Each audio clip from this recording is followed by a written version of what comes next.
بە فەرمانی سەرۆکوەزیرانی هەرێمی کوردستان بابەتە لەناو ڕۆیا و لەناو ڤژنی سەرۆکوەزیرانی هەرێمی کوردستاندا لەسەر ڕاستپاردەی مەسرور بارزانی بە فەرمانی مەسرور بارزانی بە بڕیاری سەرۆکوەزیران بە چاودێری سەرۆکی حکوومەت لە دیدگای جەنابی براگەورەدا لەژێر ڕۆشنایی بڕیارەکانی مەسرور بارزانی ئەمبوڵانسێک بۆ نەخۆشخانەی پێنجوێن دابین کرا، 3 ئەمبوڵانس بۆ نەخۆشخانەی کفری دابین کران، نان هەرزان کرا، بەنزین هەرزان کرا.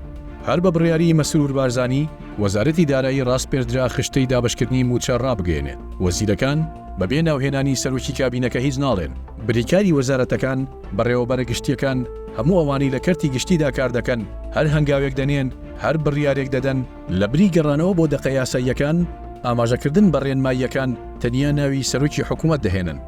جنابی سەرۆکی حکوومەتی هەرێمی کوردستان ڕێزدار مەسرور بارزانی کارنامەی کابینەی نوێم و لەسەر فەرمان و ڕاستپاردەکانی بەڕێز مەسرور بارزانی ئەمە لە میدیای حکوومەت و میدیای نزیک لە خودی سەرۆکوەزیران وەک دیاردەیەک لە دەستپێکی کابینەکەەوە سەری هەڵداوە. ڕۆژنامەنووسان و ژمارەیەک لە چاودێرانی دۆخی حکومڕانی بە شەخسەنەکردنی حکوومەت وەسفی دەکەن. ڕێمیرفتاح یەکێکە لە ڕۆژنامەنووسەکانی هەولێر ئەو لە وتارێکدا نووسیوێتی یەکێک لە هەڵەکانی میدیای پارتی و میدیای حکوومەت و میدیای پاڵپشتی کرا و لەلایەن خودی مەسرور بارزانی سەرۆکوەزیرانەوە ژێرپێنان و پێشێلکردنی حکوومەت خۆیەتی لە ڕێگەی بەراوێزخستن تا ڕادەی نکۆڵیکردن لە هەبوونی حکوومەت وەک بەرنامە و ڕوویە.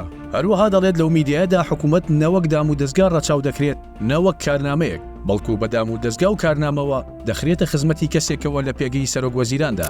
کابینەی نوێم کابینەیەکی هاوبەشە، یەکێتی نیشتیمانی کوردستان و بزوتنەوەی گۆڕان دوان لە هاوبەشە سەرچەکانی حکوومەتن، بەڵام تەنیا ناوی یەک کەس دێتە بەرگوێ، ئەویش خودی سەرۆکی کابینەکەیە. ئەوەش وەک ئەو ڕۆژنامەنووسە دەڵێت لە ڕووی سیاسیەوە هیچ بەهایەک بۆ لایەنە سیاسی پێگێنەرەکانی حکوومەتەکە ناهێڵێتەوە. ئەمە لە کاتێکدایە کابینەکە بە دروشمی حکوومەتێکی بەهێز پێگەنراوە، بەڵام کەسی یەکەم بەهێز دەردەکەوێت و حکوومەتەکەی لاواز و ئاوازەکەی لەگەڵ سەرۆکوەزیرانی حکوومەتێکی بەهێز یەک ناگرێتەوە.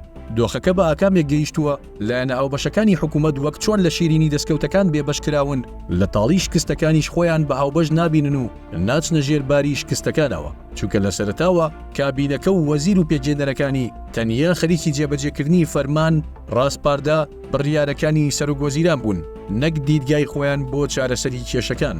ئەوان لەو بڕوایەدان مادام کابینەکە مۆرکی یەک کەسی پێوەیە لە دەستکەوتەکان ناویان ناهێنرێت بۆچی دەبێت لە شکستەکان ببنە برابەش.